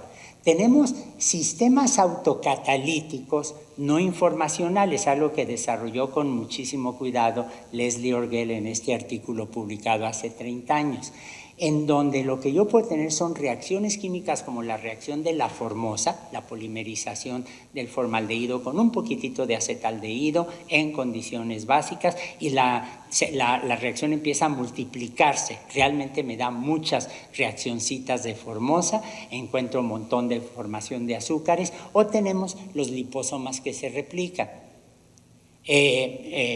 Pierluigi Luisi en el ETH, cuando estaba en el ETH, demuestra que puede tener liposomas que en el interior de la zona hidrofóbica generan más lípidos, y esto hace que crezca el liposoma, se parta, la reacción se sigue dando hasta por unas 50 generaciones, y hay un artículo, un editorial espléndido que publicó John Maddox en Nature diciendo, oigan, esto es herencia, replicación, y aquí estamos viendo un proceso de transmisión de no información, pero de herencia en un sistema donde no hay ácidos nucleicos. De manera que se dan cuenta que tenemos otros ejemplos de multiplicación de la información. Y finalmente tenemos cambios en la conformación, en donde proteínas que están codificadas genéticamente son alteradas aunque no haya una síntesis de novo. Como aquí les enseñan muy buena bioquímica, es uno de los mejores lugares para aprender bioquímica en México. Aquí la gente está familiarizada con el alosterismo, que se dan cuenta que va justo en esa dirección. La herencia de Jacques Monod, que sigue permeando sobre la biología molecular. Y en realidad lo que tenemos en el caso de los centriolos es una herencia estructural, pero sin el involucramiento de ácidos nucleicos. Los centriolos se replican siempre con una orientación de 45 grados. Se buscó DNA, no se encontró. Se reportó hace unos, ¿qué será?, 28 años, se reportó la presencia de RNA. Se extrajo ese RNA y resulta que no codificaba para nada. Y ahora nos damos cuenta que ese RNA en el mejor de los casos juega un papel estructural. Pero Arturo Becerra, un colega del laboratorio, y yo mismo nos pusimos a comparar las secuencias que Lynn Margulis nos mandaba de DNA de espiroquetas, a ver si encontrábamos algún parecido con los con genes de microtúbulos. Para nada. Aquí lo que tenemos es una herencia estructural, pero no es el único caso en biología. Precisamente los priones son un ejemplo de herencia estructural, en donde lo que vemos es la multiplicación de un agente patógeno sin que esté interviniendo un ácido nucleico. Entonces lo que tenemos que hacer es entender el fenómeno con más cuidado, enseñarlo, discutirlo abiertamente y no meterlo abajo de la alfombra, que es lo que hemos estado haciendo hasta ahora con herencia estructural. Pero eso es algo que Lynn Margulis no sabía. En su momento la naturaleza le engañó, porque Lynn Margulis vio replicación de centriolos, vio la similitud entre el cinetocoro, el cinetosoma y el aparato de movilidad eucarionte. Conclusión, es una herencia no mendeliana.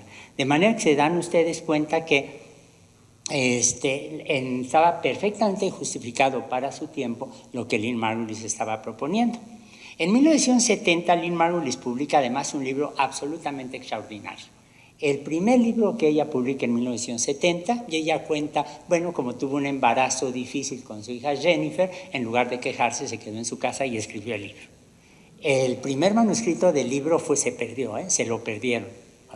Las épocas son verdaderamente asombrosas. El segundo lo publicó la Universidad de Yale, y esta es una obra maestra que discute no solo la evolución procarionte y el origen de las células eucariontes, sino también la compleja interacción entre la biosfera y el planeta. Y uno puede decir que Lynn Margulis rompe con su generación, porque mientras muchos estaban viendo hacia el interior de las células y sus moléculas, ella decidió adoptar una perspectiva más amplia en el espacio y en el tiempo.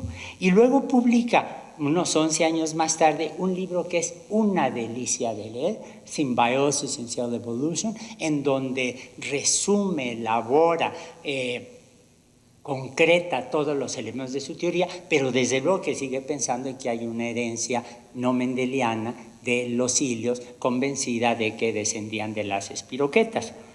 ¿Qué es lo que está haciendo Lynn Margulis? Permítanme volver a una analogía que todos ustedes conocen, que es la del árbol. Darwin lo que dice es que hay un origen común y las especies se van separando. Y la analogía del árbol ha sido criticada. Les sugiero que lean este artículo en donde se dice, a ver, cuáles son las limitaciones de esta analogía, de este modelo y demás.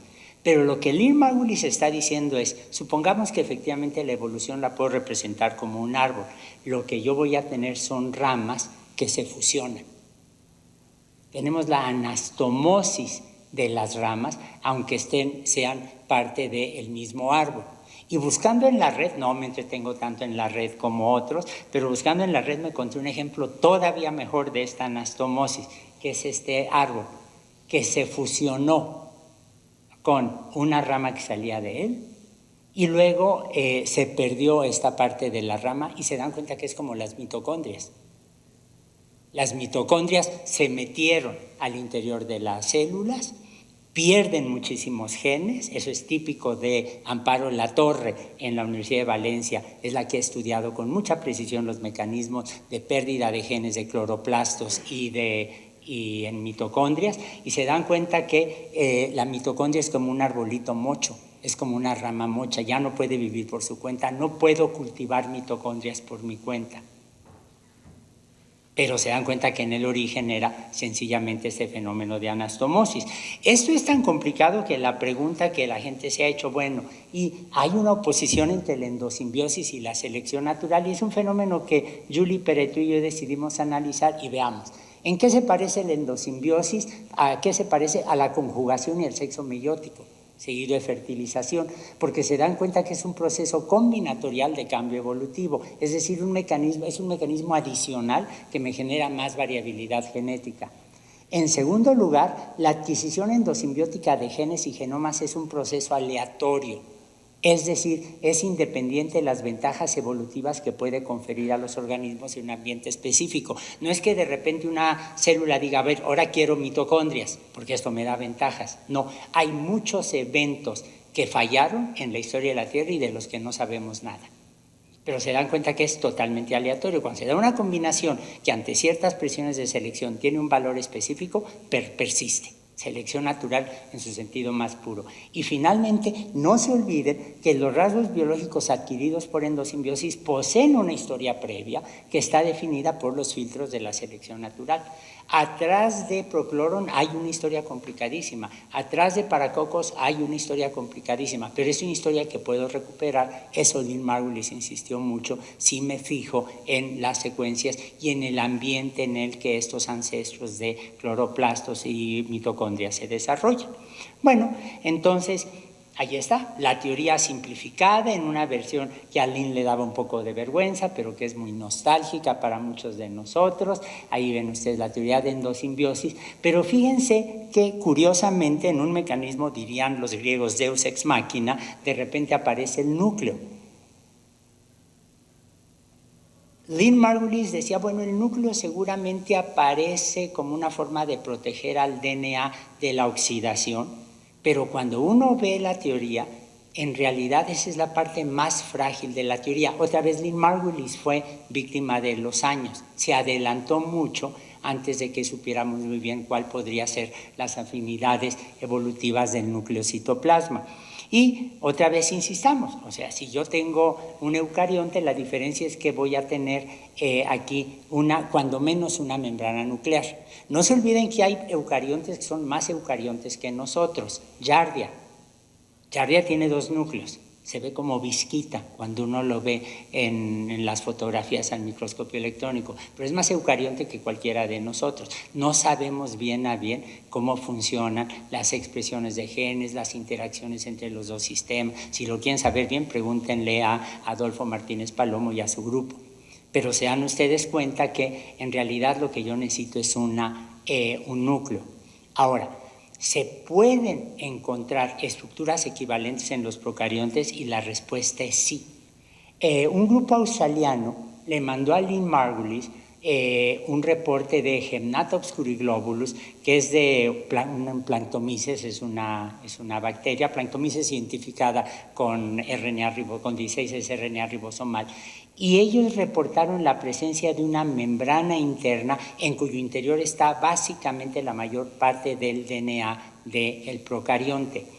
Lynn Margulis edita el trabajo para los proceedings de la National Academy of Sciences y escribe una nota que es un ejemplo de visión biológica, porque Lynn Margulis lo que dice es: esto demuestra el potencial que tienen los procariontes para formar membranas internas, inclusive algo que parezca un núcleo. No sabemos bien a bien, hay muchas dudas, si la transcripción, la replicación, la transcripción y la traducción están desacopladas en Gymnata obscuriglobulus, eso no lo sabemos. Pero ahí está la posibilidad de formar una estructura que parece un núcleo.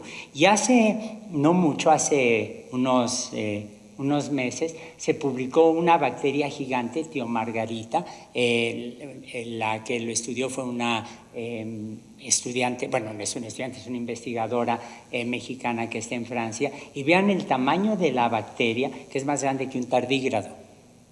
Es una bacteria enorme, se ve a simple vista.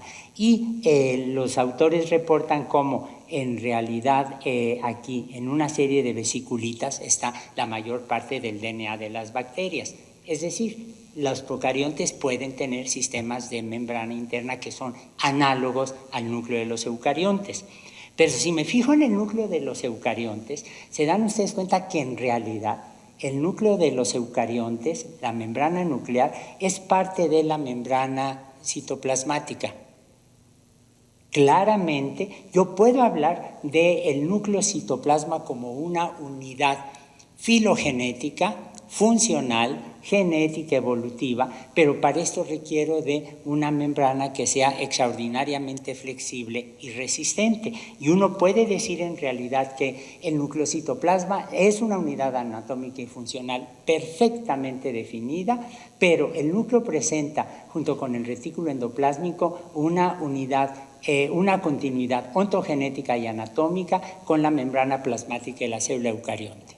2, que luego de la aparición de los eucariontes ha habido una evolución muy poco comprendida del retículo endoplásmico. Fíjense que no entendemos bien a bien por qué algunas células eucariontes tienen un poquito retículo, algunas tienen más, las diferencias químicas en la composición del retículo y de la membrana nuclear, como lo demuestran su composición y la estructura de poros, nucleódulo y lámina nuclear. Y les sugiero este artículo, que es un análisis crítico muy bueno. Y 3, para entender el origen de la mitosis es indispensable conocer más del llamado complejo Link, cuyos componentes, 2 proteínas únicas, interaccionan con actina, microtúbulos, centrosomas, filamentos intermediarios, etc. Pero son problemas que realmente están por descubrirse.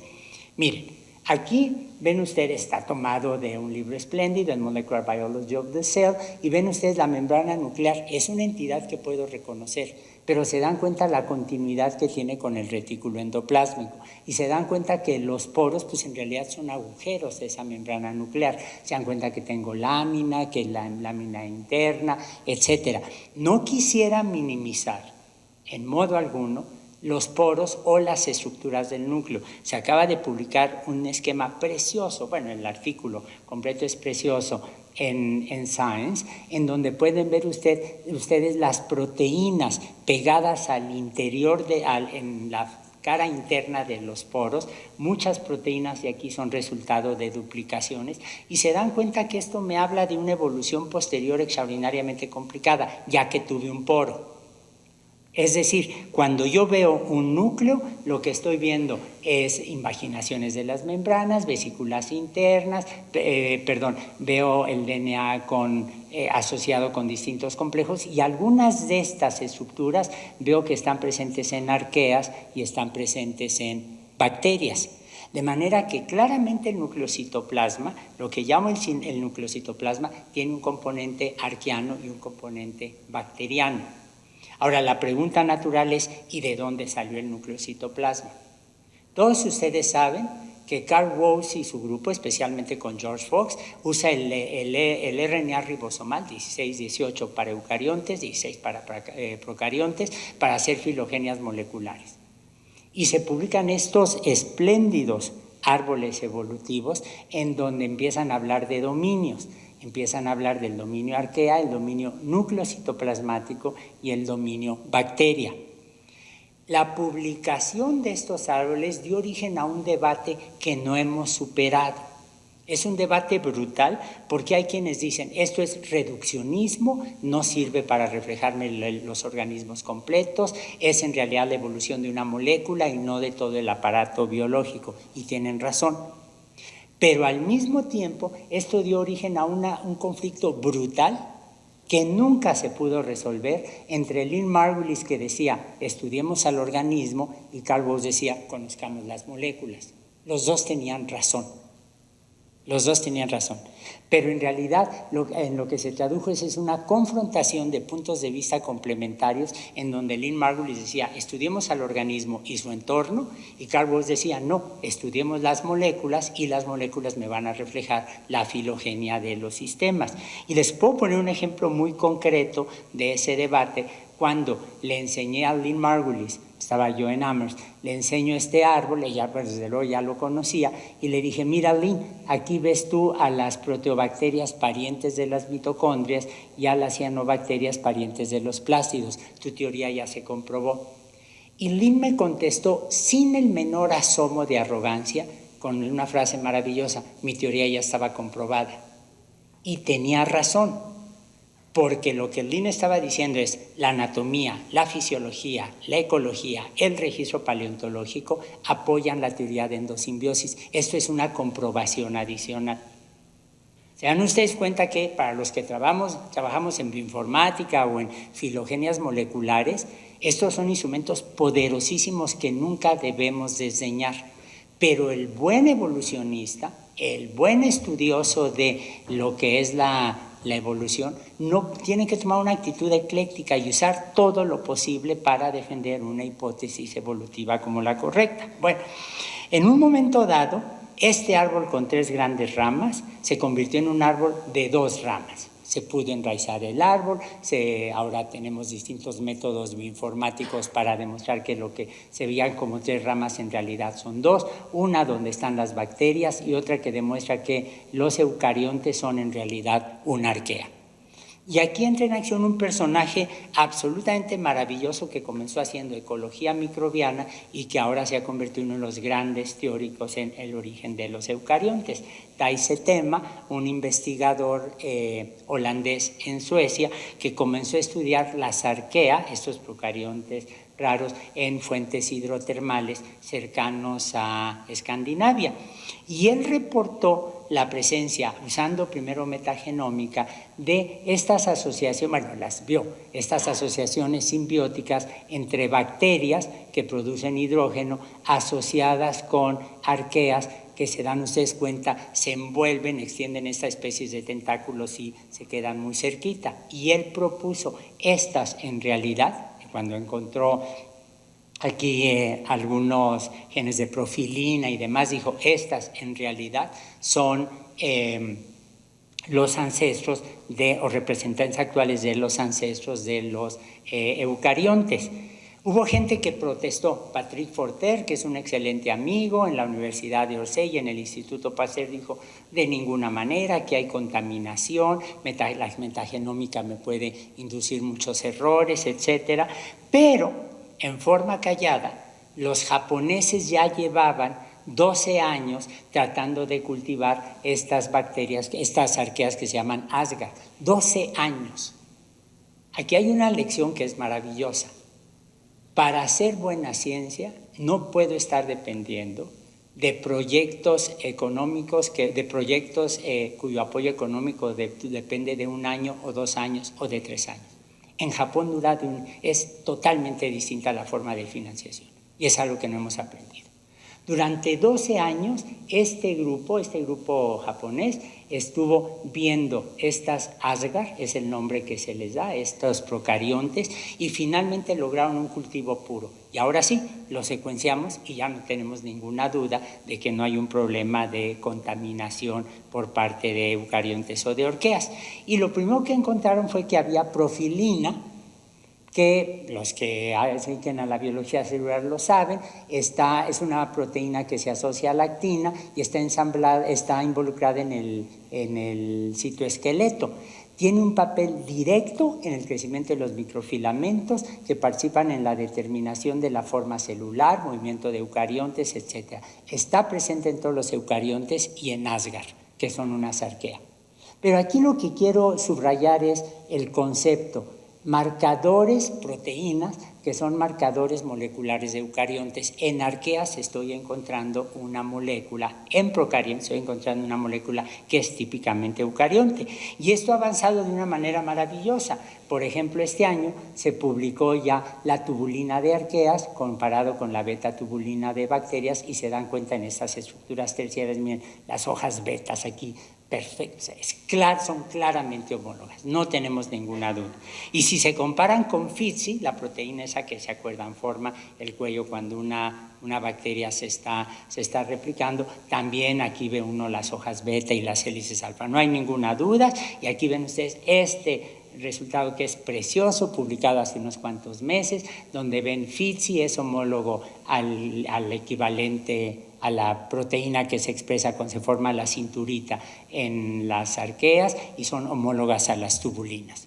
Y a partir de aquí uno puede apoyar la idea de Etema, que una arquea que tenía profilina, tenía actina, que no se había caracterizado en este momento, tenía un sistema endomembranal interno, una descripción totalmente morfológica, se asoció con el ancestro de una bacteria y finalmente esta asociación se fue haciendo cada vez más íntima y de aquí salió la mitocondria. Hay algo que no está en este esquema y que no lo quise poner para no sobrecargarlos, pero si la mitocondria desciende de una bacteria, la RNA polimerasa y la DNA polimerasa, es decir, el aparato transcripcional y replicativo de las arqueas, de las mitocondrias, tiene que ser homólogo al de las bacterias. Claramente, si la mitocondria es una bacteria endosimbiótica, entonces su DNA polimerasa tiene que ser como de bacterias. Si es una bacteria endosimbiótica, su RNA polimerasa, la transcriptasa, tiene que ser homóloga de las bacterias. Pues no lo es. Salvo un caso, son homólogas a las del virus T7. Lo cual quiere decir que cuando se estableció esta relación endosimbiótica, ya las mitocondrias estaban infectadas, los ancestros de las mitocondrias estaban infectadas por un virus. Lo cual quiere decir que el sistema, se dan cuenta la genética tan maravillosamente complicada, era la genética de citoplasma, la genética no mendeliana y la genética viral, todos involucrados en el mismo sistema. ¿Se dan ustedes cuenta que en realidad había cuando menos 3 componentes distintos en ese proceso? Ahora, la pregunta es, ¿y cómo se dio esta asociación simbiótica? Bueno, Lynn Margulis estaba convencida de que probablemente un buen ejemplo era Bedelobibrio, un predador procarionte que invade a otras células. Este es Bedelobibrio en el espacio periplasmático de una célula a la que invadió cuando la célula se estaba dividiendo. Y el ciclo de Bedelobibrio lo conocemos muy bien. Llega Bedelobibrio, invade al hospedero, se queda en el espacio periplasmático, puede estar allí durante varias generaciones, luego forma una especie de chorizo, no sabemos por qué, y luego el chorizo se divide y salen los bedelovibrios y se echaron a la célula. No es la única bacteria depredadora. Hay una que se llama Vampirobacter, que lo que hace es se chupa literalmente el citoplasma de la célula a la que se pega. Hay otra que se llama Vampirella. Los nombres son absolutamente maravillosos y fueron descritos desde el siglo XIX. Entonces Lynn Margulis decía, no, pues está muy claro, la mitocondria, el ancestro de la mitocondria, debe haber sido un depredador que se metió a invadir a la otra célula. Pero lo que está encontrando el grupo de tema es no, más bien se dan cuenta que hay una asociación físicamente, espacialmente muy cercana, en donde las Asgard extienden estos tentáculos, apéndices, pero se oye bonito como tentáculos, ¿no? Se pescan un alfa proteobacteria y hay un intercambio de metabolitos y eso es lo que sostiene en realidad la simbiosis. Y entonces la duda que hay ahora es, ¿y cómo se formaron los compartimentos eucariontes? Porque entró una bacteria que se convirtió en mitocondria o se comieron un cloroplasto que no pudieron digerir, o en realidad el ancestro nucleocitoplasma jugó un papel mucho más activo allí. Los datos moleculares se están acumulando con una rapidez maravillosa y yo creo que es importante señalar, por eso quería subrayar el asunto de los marcadores eucariontes en Asgard, su presencia de estas proteínas típicamente eucariontes en Asgard y en otros procariontes demuestra las afinidades evolutivas entre las arqueas y el nucleocitoplasma. Pero lo que no tenemos todavía, si estamos juntando un montón de datos, se meten ustedes a las bases de datos y los van a encontrar cómo les brincan sin ningún problema, pero lo que todavía no tenemos es una buena narrativa coherente de cómo fue que se desarrolló la mitosis. Tenemos los datos aislados, tenemos la fisiología, tenemos las fotografías, pero todavía no tenemos una buena hipótesis de cómo se desarrolló. ¿Dónde podríamos encontrar eso? Y Lynn Margulis sugirió siempre, vámonos a los protistas. El grupo biológico más diverso que hay en el planeta son los protistas. Olvídense de la diversidad de un arrecife coralino, de un bosque tropical. No, el grupo biológico más diverso son precisamente los protistas. Diatomeas, amibas, giardia, amibastecada, foraminíferos, heliozoarios. La diversidad es absolutamente extraordinaria. Y estos han sido estudiados sobre todo por naturalistas, por microscopistas que los han descrito, los han dibujado, etc., pero que no tienen mucha comunicación con la gente que hace evolución molecular. Si ustedes se dan cuenta, hay muchos protistas que conocemos pues porque son patógenos. Las amibas, giardia, muchísimos. No quiero pensar en la lista, no. Amibas como un nombre muy genérico. Lo que realmente creo yo que necesitamos es juntarnos los biólogos evolutivos con los médicos, con los parasitólogos, para ver la biología en conjunto, la biología no solo molecular, sino la biología de los organismos, de los protistas, caracterizar o recuperar las historias donde ya se describe la manera en que se dan las variantes de mitosis y meiosis en este tipo de organismos y ver si de aquí podemos sacar un esquema de cómo fue que se desarrolló la mitosis y la meiosis. Lynn Margulis lo entendió muy bien. Editó un libro que se llamó The Handbook of Protoctista. Nadie le hizo caso al nombre, todo el mundo dicen de protistas. Lynn Margulis decía que porque protoctista suena como a proctólogo y la gente decía, no, yo me dedico a protistas, no a otras cosas, ¿no? Pero este libro es una de sus obras maestras, editada junto con estos colegas, porque ella reconoció con rapidez que la extraordinaria diversidad biológica de protistas es resultado de procesos evolutivos con eventos de pérdidas y ganancias de simbiontes que permiten estudiar la evolución de la meiosis a lo largo del Precámbrico. Del Precámbrico porque ella se dio cuenta que esto se generó en el planeta hace unos 2.500 millones de años. La mitosis y la meiosis son procesos extraordinariamente antiguos, pero pudieron refinarse en estos distintos grupos de organismos.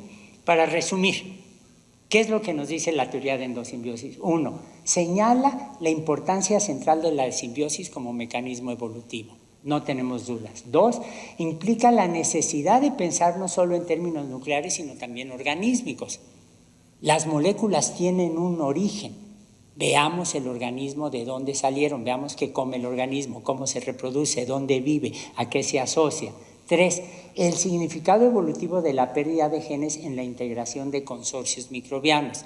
El trabajo de Amparo Latorre para ver efectivamente cuáles son los mecanismos por los cuales la mitocondria y el cloroplasto se vuelven tan dependientes del núcleo citoplasma. 4. El papel crítico de los virus, ya les mencioné el caso del fago T7, en la integración de los endosimbiontes.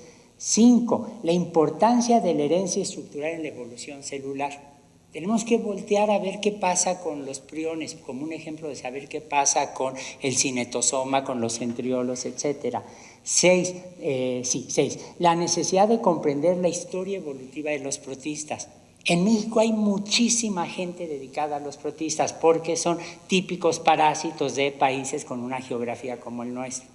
Y la cantidad de información que tiene ese grupo de profesionistas, es algo que deberíamos estar estudiando todos, no solo en términos patológicos, no solo en términos epidemiológicos, no solo en términos estructurales, sino también evolutivos. Y finalmente, el significado biogeoquímico de la coevolución de la biosfera y del entorno planetario. Hacer lo que Lynn Margulis, no ver solo hacia el interior de la célula, sino ver hacia el conjunto. Bueno, Lynn Margulis murió en el 2011.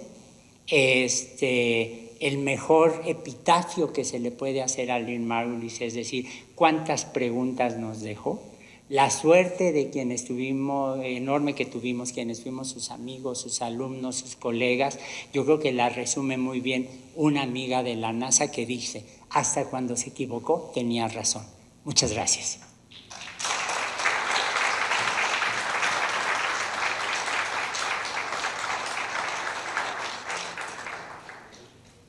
Sí, me dice Juan Pedro.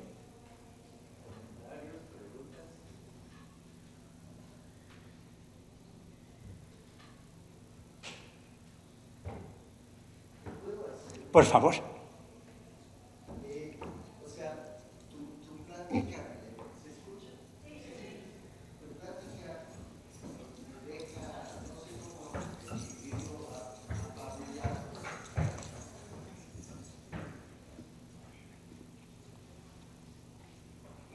Digo, tus pláticas siempre me asombran, pero esta plática en particular me deja apabullado porque hablaste de muchos temas, ¿no? No sé ni por dónde comenzar, herencia estructural, dentro de este proceso de endosimbiosis para generar a las células eucarióticas, ¿no? La pérdida de genes como resultado de estas asociaciones y muchos otros, la formación del núcleo. Sí. Entonces, yo me doy cuenta de que, escuchándote, que sé muy poquita biología. Falta mucho por entender, ¿no? Nos estás dando una lección de todo lo que falta por revisar con cuidado, ¿no? Todo mundo aceptó la teoría de la endosimbiosis, pero hay muchos detalles que no hemos aclarado.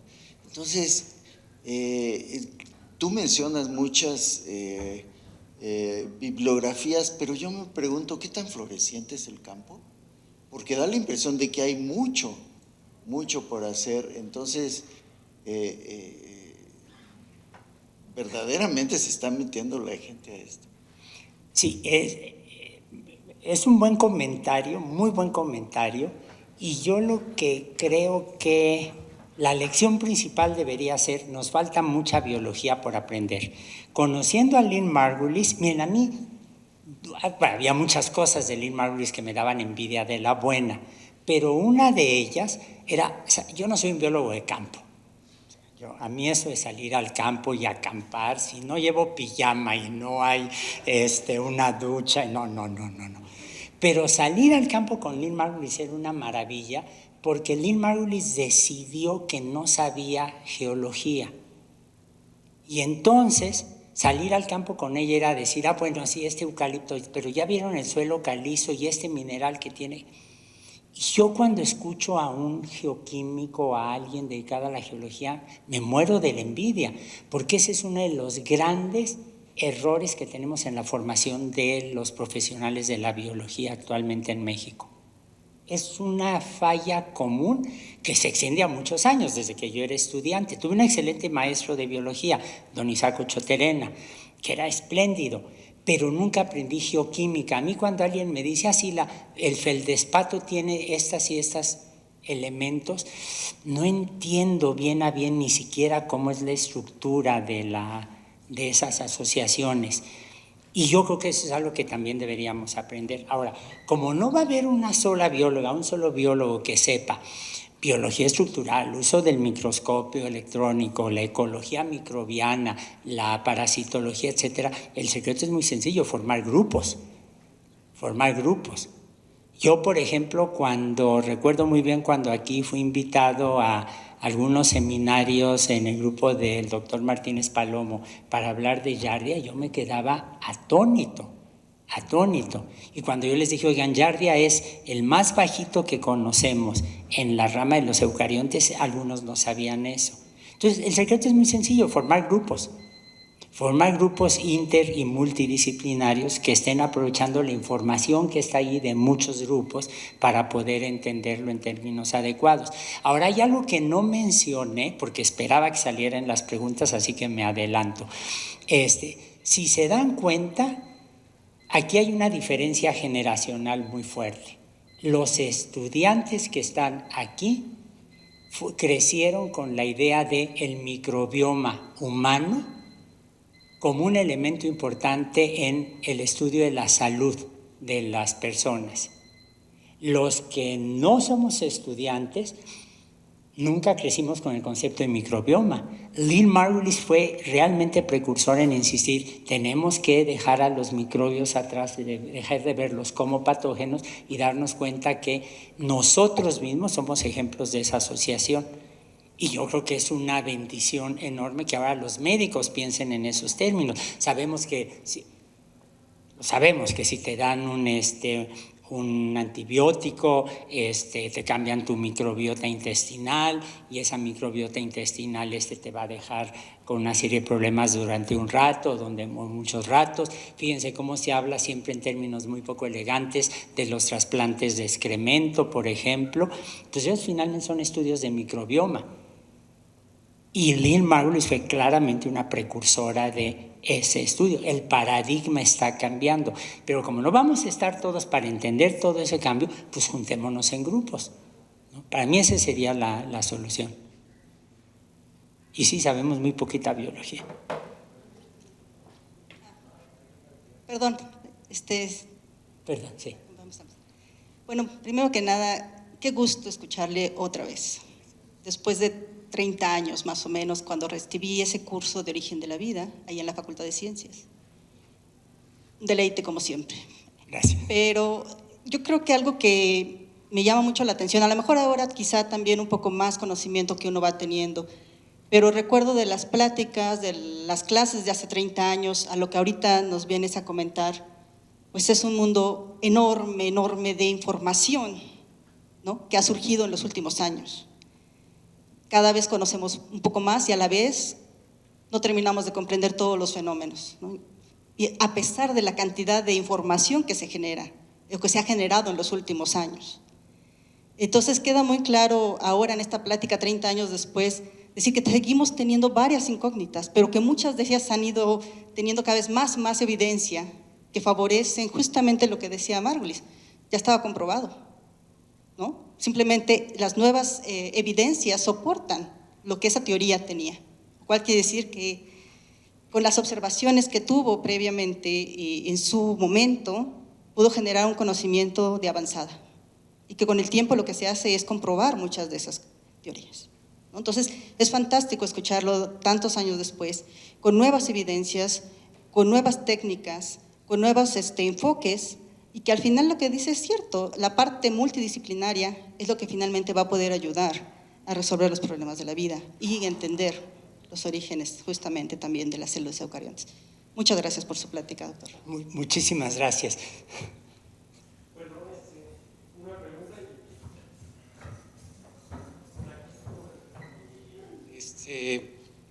background de físico, seguramente soy el más ignorante en todo este recinto, pero bueno, son dos preguntas. Esta parte del entorno planetario, por ejemplo, el cambio de contenido de oxígeno en la atmósfera, ¿en qué forma pudo haberse reflejado, por ejemplo, en esta endosimbiosis? Y después, si pudiera hacer otra pregunta que tiene alguna relación con eso, pero... Sí. Como no, voy a poner un ejemplo que seguro que todos los estudiantes de aquí conocen muy bien. Las superóxido dismutasas. Las superóxido dismutasas son unas proteínas que todos sabemos que son importantísimas para corregir daño, proteger el DNA, corregir una serie de daños celulares, etc.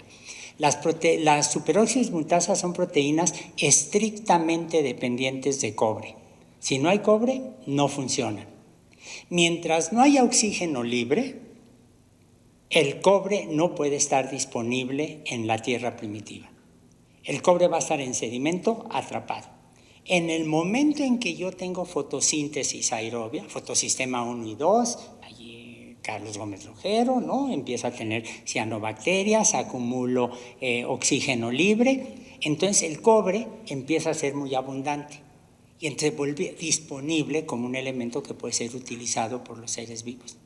Entonces, ese es un ejemplo maravilloso a nivel molecular, pero yo estoy seguro que en la Facultad de Ciencias ocurre, no me extrañaría que aquí ocurriera menos, porque, insisto, aquí la enseñanza de la bioquímica es muy buena. Cuando uno le enseñan superóxido dismutasas, no se les ocurre decir, oigan, esto tiene que ver con el cambio en la atmósfera del planeta. Y eso me permite datar el momento en que aparece ese tipo de molécula. Pero además lo maravilloso es que si no hubieran aparecido las cianobacterias que liberan oxígeno, luego ese oxígeno no hubiera interactuado sobre la biosfera. Otro ejemplo que es precioso, no lo quise poner porque, en fin, los eucariontes necesitamos membranas muy flexibles y muy resistentes. ¿Qué es lo que las hace flexibles y resistentes? La presencia del colesterol. El colesterol tiene una pésima fama, pues somos un pueblo chicharronero, ¿no? Pero en el momento en que tengo colesterol insertado en las membranas eucariontes, en ese momento tengo fuerzas de Van der Waals que me estabilizan las patitas, los ácidos grasos no saturados, y tengo una parte de la membrana que está mucho más rigidizada con el colesterol que tiene un grupo OH, que es un grupo que le gusta el agua, apuntando hacia el citoplasma o hacia afuera. Se estabiliza entonces la membrana. Entonces tengo una membrana estable, pero plástica. Si no hubiéramos... bueno, ¿y cuál es el chiste del colesterol? Que su biosíntesis a partir del escualeno requiere de 4 pasos de oxidación, donde el oxígeno libre es indispensable. Si no hubiera habido oxígeno libre, no tengo colesterol. Si no tengo colesterol, no tengo membranas flexibles. Si no tengo membranas flexibles, no tengo eucariontes. Entonces, esa interacción entre la biogeoquímica, que aquí hay un grupo que me acuerdo con Alberto Vela y todos querían hacer toda una cosa y están haciéndolo, pero habla de esta visión de la biología inserta en el contexto planetario, ¿no? Y perdón, No. Está relacionada con eso, a lo mejor eso es todavía anterior, pero entiendo yo que ha habido un debate de que precisamente en algún momento se desarrolló esta posibilidad de tener el campo magnético terrestre que desvía a los rayos cósmicos y que hay alguna controversia de que pudo haber organismos vivos incluso antes de que la Tierra tuviera esto. No sé cuál es el estatus de esa parte. Sí, yo Sin campo magnético, la cantidad de radiación incidente sobre la Tierra se hubiera cargado los compuestos orgánicos muy rápidamente. Alicia Negrón, en el Instituto de Ciencias Nucleares, ha investigado mucho la vida media de compuestos con radiación ionizante y demás, y nos los cargamos rapidísimo, ¿no? Ok, entonces sí. Es casi seguro Sí, que sí. no pudo haber nada. Sí. Muchas gracias. No, encantadísimo. Quedan preguntas. Acá por acá. Necesitamos entregar el... ¿Qué les parece si tomamos la de Polo y después procedemos a la entrega de la... Okay, muchas Adelante. gracias. Como siempre, Toño, una magnífica charla. Gracias. Llena de preguntas, o sea, más que dejarnos claridad, nos deja muchas dudas. Pero una de las cosas que me hubiera gustado escuchar es el papel de los virus. Mencionaste por allá Fago T7, importantísimo, pero la transferencia horizontal de información, finalmente tú eres biólogo molecular, hay que entender el origen de los intrones, por ejemplo, la tenemos en eucariotes y no la tenemos en procariotes. Hay que entender la cantidad de material genético basura, como le llamaban hace algunos años, y que hemos tenido que modificar nuestro concepto de todo ese material genético no codificante, aparentemente, que se encuentra inserto en las células eucariotas. Y incluso lo que mencionabas hace un rato también de la reducción del material genético en los organismos simbiontes, yo lo estaba pensando más bien en organismos parásitos, por ejemplo, Mycobacterium leprae, una bacteria que depende totalmente para su crecimiento de células humanas, tiene 40% menos material genético que sus parientes, otras micobacterias, entonces es un parásito estricto. Y como hay ejemplos de parásitos estrictos en los cuales ha habido una pérdida importante de material genético, justamente dado por la adaptación que tienen estos patógenos hacia el organismo. ¿No será que están en proceso de endosimbiosis? No lo sé. A ver, esa es una pregunta buenísima. Yo no me sabía el porcentaje de Mycobacterium leprae. No me lo sabía, pero me impresiona. Hoy precisamente estaba viendo cuando venía para acá, hay un reporte en Science salió en estos Science News de la página de Science, que están discutiendo el papel de las bacterias intracelulares en términos de los daños que ocasionan. Entonces, mi sugerencia es que veamos este número de ahora, de hace ratito de Science. Pero a ver, Mycoplasma y Clamidia son bacterias intracelulares con pérdidas enormes de genes. En el caso de Clamidia, a mí me impresiona muchísimo porque incluso ha perdido los genes de la tepeasa. A mí eso me deja verdaderamente atónito, ¿no? Y Mycoplasma ha perdido mucho. Es difícil saber si Mycoplasma y Clamidias van a ser en el futuro endosimbiontes. Yo creo que no. Pero lo que sí es que son un buen modelo de lo que pasa con los endosimbiontes. Y Amparo Latorre hizo una comparación muy buena de cambio de uso de codones, de qué genes tendemos a perder, etcétera, en endoparásitos y en endosimbiontes. Y el modelo es bastante bueno. Típicamente en Mycoplasma y probablemente en todos los micoplasmas, no sé por qué estoy diciendo típicamente, pero en Mycoplasma y en Clamidia lo que no vemos es la capacidad biosintética de histidina. Entonces uno dice, bueno, pues no hay histidina, está bien, pero tampoco, Giardia tampoco lo tiene. Toma la histidina del medio del intestino y ya. Pero en el caso de Mycoplasma también se perdió la ruta biosintética que está pegada, que es la de la formación de purinas.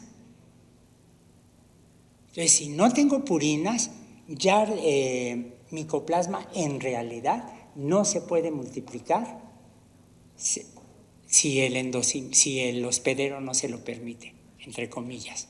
Ahora, esa es una manera en la que puedes tener ese control. En el caso de Cyanófora paradoxa, que es un protista, el nombre es precioso, ¿no? Porque lleva los cianelos, que son estos cloroplastos a medias, ¿no? Como entre que sí, como entre que no. Lo que no tienen es lo que ya perdieron, lo perdieron porque se fue al núcleo. No tienen la subunidad reguladora del arrubisco.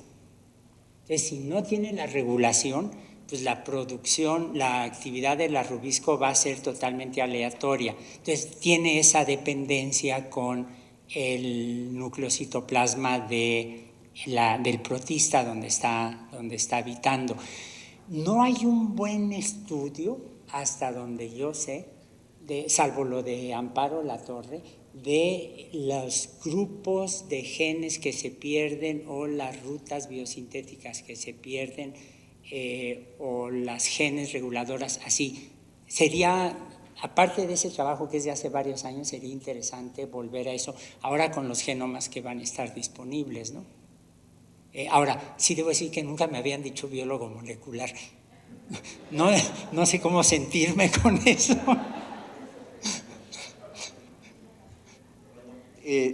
Les quiero mencionar que la segunda cátedra la va a dar Toño en la Facultad de Ciencias. En la segunda mitad de enero, todavía no tenemos confirmada la fecha, por ahí del día 18. Y va a hablar de virus, Polo. Entonces, eso va a estar muy interesante, ¿no? Ojalá que asistan a ambas para que combinemos la información de ambas. Si nos haces favor, señor director.